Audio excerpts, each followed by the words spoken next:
আমাদের ট্রিটমেন্টই হচ্ছে না।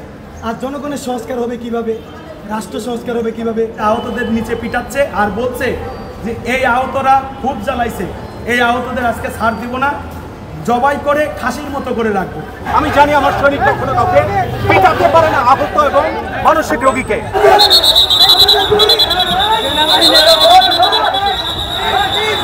এই তো ভালো ছিল, চারতলায় ঠিক আছে। পিটানোকালীন সময় আমাদের এই নিচে 4 থেকে 5 জন ছোট ছোট আহত, যারা এখন পর্যন্ত 18 বছরের উপরে যায়নি, তারা ছিল নিচে। তাদেরকে ইনডাইরেক্টলি ধরে মারধর শুরু করে। তারপরেও আমরা কোনো কথা বলিনি, আমরা ওপরেই ছিলাম। আমরা যখন শুনতে পাই যে ওপরের থেকে যে আমাদের 2-1 জন যে বলে যে আহতদের নিচে পিটাচ্ছে আর বলছে যে এই আহতরা খুব জ্বালাইছে, এই আহতদের আজকে ছাড় দিব না, জবাই করে খাসির মতো করে রাখবো। এখন শুনছি বিভিন্ন রকম মিডিয়ার মাধ্যমে বলতেছে যে আমরা হাসপাতাল দখল করে রেখেছি।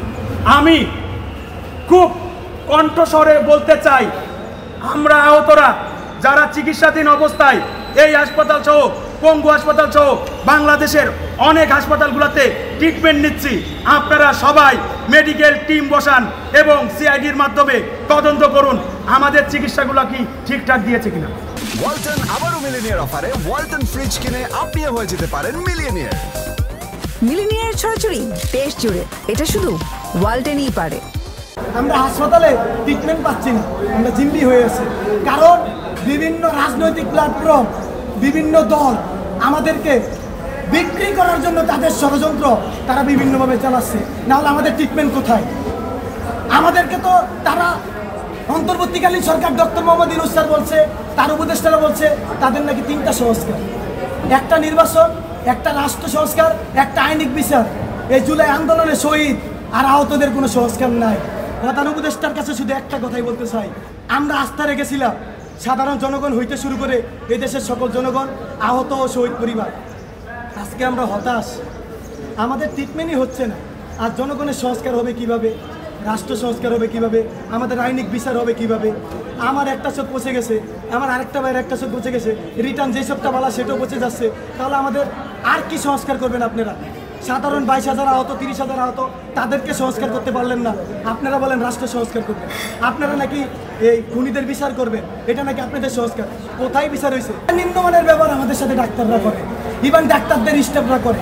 উপর থেকে পিটান শুরু করছে, স্টার্টিং নিচ পর্যন্ত তাদেরকে পিটাইছে এই হাসপাতাল কর্তৃপক্ষ, ডাক্তার থেকে শুরু করে সবাই। এক পর্যায়ে মাইর খাইতে খাইতে আমাদের বাইরে নিচে চলে আসছে। এখানে প্রশাসন উপস্থিত হয়েছে। জুলাই আগস্টে যারা হত্যাকাণ্ড করাইছে, যারা আমাদের ভাইদেরকে হত্যা করছে, যারা আমাদের ভাইদের উপরে হামলা করছে, যাদের কারণে আমরা আজকে এভাবে আহত হয়েছি, তারা এখানে উপস্থিত হয়েছে। সেই বাংলাদেশ পুলিশ, তারা এসে কোনো অবদান না জেনে আগে আমাদের আহত ভাইদের উপরে হামলা চালাইছে। এর ভিডিও আমাদের কাছে আছে। শুধু হামলা না, তারা বুট জুতা দিয়ে, তাদের হাতের পিস্তল দিয়ে আমাদের ভাইদের উপরে এভাবে মারধর করে। আমি জানি আমার সৈনিক কখনো কাউকে পিটাতে পারে না, আহত এবং মানসিক রোগীকে। যারা এখানে সেই কাজটি করেছে, এই মানসিক রোগীদেরকে পিটিয়েছে, মেরেছে, পা দিয়ে বাড়িয়েছে, প্লিজ তার বিচার করতে হবে। যে ঔষধ কিনতে হয়, চিকিৎসা ট্রিটমেন্ট, আমরা টেস্টগুলো বাইরে থেকে করতে হয়, যেটা করার কথা না। হুইল চেয়ার নাই, আপনার কি বলে স্টিক নাই, এগুলো টেন্ডার দিয়ে বসে আছে, কবে আসবে জানি না। অনেক সমস্যা আছে, এগুলো নিয়ে বসেছিলাম। আমি বলেছি আমি কথা বলে আপনারা বলবেন না। আমি ওনাদেরকেও জানিয়ে দিচ্ছি, আপনারা কি সেনাবাহিনীর বিপক্ষে? কখনোই না। সেনাবাহিনী আমাদের ওই ক্রাইসিস মোমেন্টে গর্বের সেনাবাহিনী, আমার প্রত্যেকটা সোলজার গর্বের, আমাদের গর্ব। বাট না, আমি শেষ করি প্লিজ, আমি শেষ করি। তার ফলশ্রুতিতে গত পরশু দিনে আমার এই গ্যাপগুলো তুলে ধরার ফলশ্রুতিতে গতকালকে মন্ত্রণালয় থেকে সকল ডাইরেক্টরদেরকে নিয়ে একটা মিটিং হয়েছে। সেই মিটিংয়ে এরা যে মানসিকভাবে অসুস্থ, তাদেরকে যে মানসিক সেবা দিতে হবে, তারা অনেক কয়েকদিন আগে বিষ খেতে চেয়েছে 4 জন, আজকে সকালে ফিনাইল খেতে চেয়েছে।